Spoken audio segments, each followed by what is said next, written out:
Sesuai yang saya kasih, kembali kita berjumpa dan dalam kesempatan ini kita akan kembali merenungkan firman Tuhan.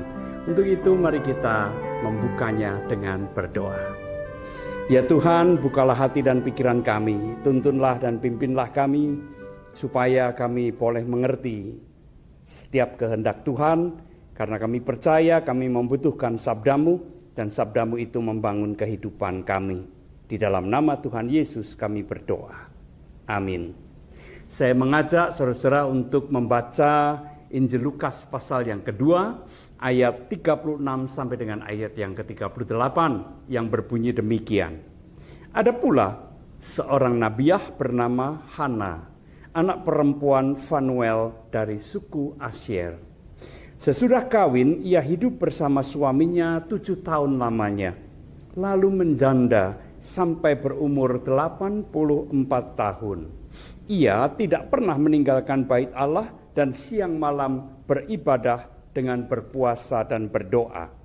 Pada saat itu juga ia mendekat dan mengucap syukur kepada Allah. Ia berbicara tentang anak itu kepada semua orang yang menantikan pembebasan untuk Yerusalem. Demikianlah firman Tuhan. Sesuai yang saya kasih dalam Tuhan Yesus Kristus, banyak orang yang beranggapan, bahkan tidak hanya beranggapan tetapi juga mengalami ketika kehidupannya dilanda oleh berbagai macam pergumulan dan kepahitan, lalu kemudian ia undur dari hadapan Tuhan, imannya goyah, ia kemudian meragukan kebaikan Tuhan, ia kemudian menjauh dari Tuhan. Nah, saudara yang terkasih, pada hari ini kita diajak untuk belajar dari seorang perempuan, seorang nabiah bernama Hana. Ia adalah seorang yang patut untuk menjadi teladan iman. Betapa tidak. Dikatakan di dalam firman Tuhan tadi, ia menikah selama 7 tahun. Dan kemudian suaminya meninggal, sehingga ia menyandang status janda. Saya membayangkan bahwa ketika itu usia Hana belumlah masuk dalam kategori usia tua. Artinya sejak usia muda ia sudah menyandang status sebagai janda.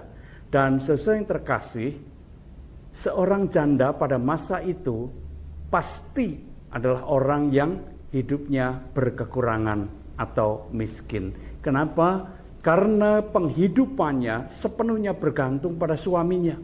Maka ketika suaminya mati, ia tidak punya penghasilan apapun untuk memenuhi kebutuhan hidupnya. Ia menjadi seorang yang hanya menerima belas kasihan dari orang-orang yang ada di sekitarnya. Hana mengalami kepahitan yang luar biasa. Dan ia tidak menikah lagi. Ia tetap pada statusnya sebagai seorang janda, dikatakan sampai dengan berumur pada waktu itu 84 tahun. Apakah ia putus asa? Apakah ia larut dalam kedukaan dan kepahitan hidupnya? Sama sekali tidak. Apakah ia menjauh dari Tuhan? Itu juga tidak. Jelas sekali dikatakan di dalam bacaan kita tadi, apa yang dilakukan oleh Hana setiap hari ia tidak pernah meninggalkan bait Allah. Ia setiap hari beribadah dengan berpuasa dan berdoa. Justru dengan mendekat kepada Tuhan itulah ia mendapatkan kekuatan yang ia butuhkan. Sehingga ia dapat terus bertahan bahkan sampai dengan usia lanjut. Kedukaan dan kepahitan tidak menghancurkan kehidupannya karena ia memiliki kekuatan, ia memiliki pengharapan di dalam Allah.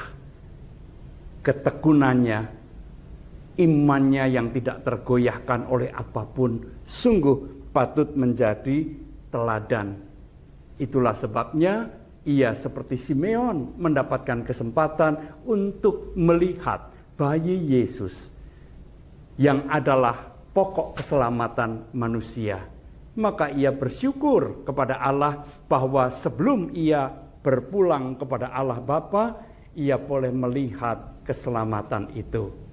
Sesuai yang terkasih dalam Tuhan Yesus Kristus, dua hal dapat kita pelajari dari perjalanan hidup seorang nabiah yang bernama Hana ini.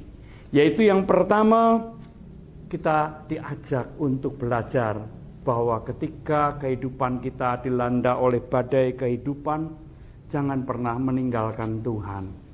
Karena Dialah sumber dan pokok kekuatan kita. Di dalam Dialah kita boleh mendapatkan pertolongan yang sungguh kita butuhkan.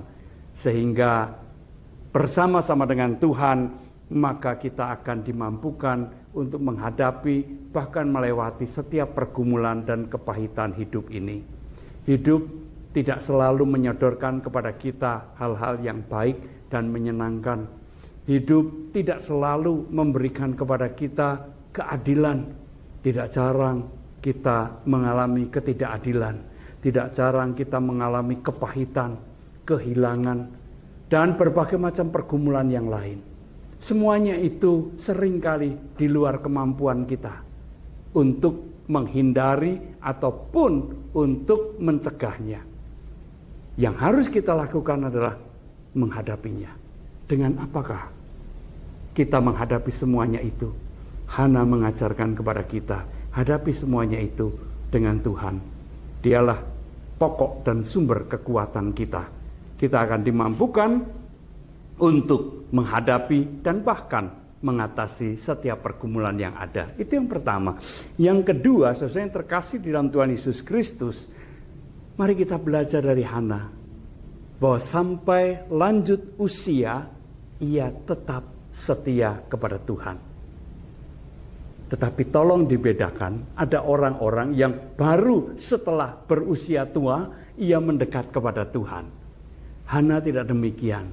Hana dari sejak muda ia terus berada di dekat Tuhan. Ia memiliki hubungan yang akrab dengan Tuhan sampai dengan usia lanjutnya. Dan itu sebabnya kepahitan-kepahitan hidupnya tidak menghilangkan damai sejahtera di dalam dirinya. Sekalipun ia menghadapi pengalaman-pengalaman yang tidak menyenangkan, yang pahit, damai sejahtera itu tetap dirasakan. Dan itulah yang membuat ia kemudian dapat berusia lanjut. Sampai dengan usia 84 tahun, ia tetap tekun beribadah. Mari kita teladani kehidupan Hana ini. Supaya dengan demikian kita juga dapat mengisi kehidupan kita, menjalani kehidupan kita dengan penuh sukacita, dengan penuh pengharapan kepada Tuhan. Tuhan memberkati kita semua. Amin. Mari kita kembali berdoa. Sungguh indah ya Tuhan keteladanan iman yang boleh dinyatakan oleh Hana hamba-Mu. Biarlah kami belajar dari Hana ini, supaya kami juga mendapatkan kekuatan dan pertolongan yang sungguh kami butuhkan di dalam kami menjalani kehidupan yang serba tidak terduga ini. Terima kasih Tuhan, dalam Kristus kami berdoa. Amin.